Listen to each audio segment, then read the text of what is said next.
Y es que el papel de las mujeres en la ciencia a lo largo de la historia ha sido determinante. Veamos el caso de la doctora Varela. Acompáñenos. Ella es Ana Sofía Varela, investigadora de la UNAM, que desde muy pequeña supo que la curiosidad la llevaría muy lejos. Mis dos papás son químicos, entonces creo que viene desde la casa. Mi papá no se dedicó a la química, pero mi mamá sí. Y yo creo que pues siempre me inculcaron mucho esa curiosidad de tratar de entender el mundo. Química de profesión, Ana incursionó en un mundo en el que día a día las mujeres buscan un espacio. De acuerdo con datos del Sistema Nacional de Investigadores, de los 27,000 científicos que habrá este año, el 36% serán mujeres. Yo me considero una persona muy afortunada porque, como yo dije, yo tuve un modelo femenino en la ciencia, que fue mi mamá. Entonces, creo que cuando uno ve que mujeres pueden estar en la ciencia, eso ayuda mucho a seguir ese camino.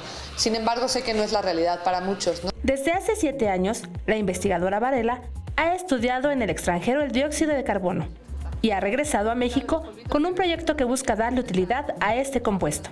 El proyecto es tratar de usar energías renovables para transformar el CO2 en compuestos útiles. Su investigación, materiales a base de carbono dopados con nitrógeno y metales de transición, y su aplicación como electrocatalizadores en la reacción de reducción de CO2 es la base para desarrollar este proyecto.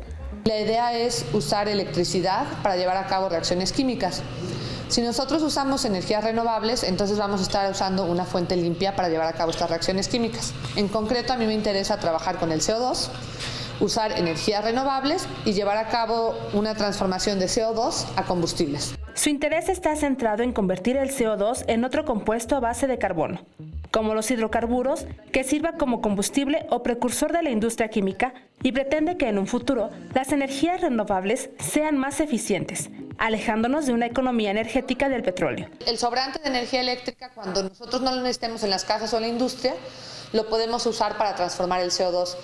Lo que estoy yo proponiendo más bien sería como reciclar el CO2 utilizando la energía eléctrica como fuente de energía.